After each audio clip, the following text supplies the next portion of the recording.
Bonjour à tous et bienvenue dans la Tech News, nous sommes le dimanche 28 avril 2013 et c'est l'épisode 16. Que s'est-il passé d'important dans le monde de la technologie? La réponse chaque semaine dans la Tech News, et aujourd'hui nous allons parler de Tim Cook qui vous invite à prendre un café, d'un tweet qui a semé la panique, de Leapmotion qui est repoussé et des Google Glass qui sont elles aussi repoussées. La Tech News épisode 16, c'est parti.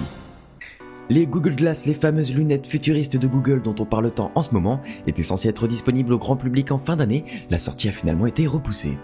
Il faut croire que Google a pris du retard dans son planning. Eric Schmidt, le président du conseil d'administration de Google, a déclaré il y a quelques jours sur la radio anglaise BBC 4 que les lunettes arriveraient dans approximativement un an.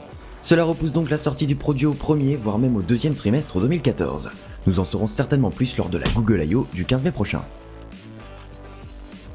Encore un produit repoussé, celui-ci fait beaucoup moins de bruit mais il n'est pas moins futuriste.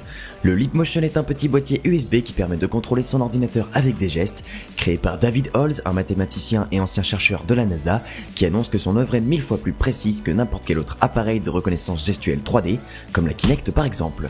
Le boîtier est disponible en précommande pour la somme de 70$, soit environ 50€. Alors que le Leapmotion était annoncé pour le 13 mai prochain, la société annonce aux acheteurs dans un mail que la sortie est repoussée au 22 juillet. C'est l'info de la semaine, ce lundi 22 avril à 19h07, le compte Twitter de l'Associated Press, l'AFP américaine, a publié un tweet qui a semé la panique, je cite « Urgent, 2 explosions à la Maison Blanche, Obama est blessé ». La nouvelle s'est répandue très rapidement, le compte est tout de même suivi par près de 2 millions de personnes et il a été retweeté plusieurs milliers de fois. Ne vous inquiétez pas, Barack Obama et la Maison Blanche vont très bien. 3 minutes plus tard, l'agence de presse s'est excusée sur le réseau social et a démenti le tweet. En réalité, le compte Twitter a été piraté par l'armée syrienne électronique, soutenant Bachar el-Assad. C'est elle-même qui l'a revendiqué quelques minutes plus tard sur Twitter. Avez-vous déjà eu l'envie de prendre un café avec le PDG d'Apple ? Eh bien c'est maintenant possible. C'est le site CharityBuzz qui organise cette rencontre assez peu commune. C'est en fait une enchère qui avait un prix de départ de 50 000$. Pour le moment, plus de 90 enchères ont été faites, allant jusqu'à plus de 600 000€ et le montant continue de grimper.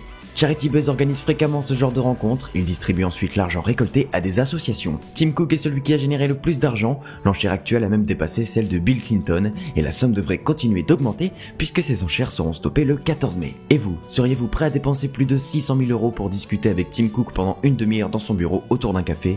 Ce n'est pas la question de la semaine.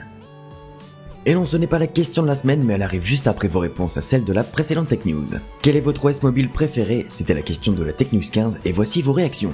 La majorité d'entre vous préfère iOS avec 63% des votes, ensuite vient Android avec 28% et pour finir Windows Phone avec 9%.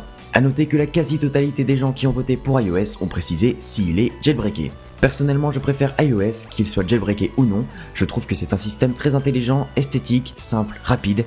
Et bien sûr, le jailbreak est un gros plus. Il va vous permettre de personnaliser votre appareil entièrement.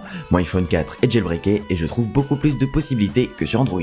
Après, j'adore Windows Phone, je trouve que c'est un OS très prometteur. Mais le principal défaut est le nombre d'applications assez restreint, en tout cas pour le moment. Merci à tous pour vos avis. La question de cette semaine est la suivante, que pensez-vous de Leapmotion?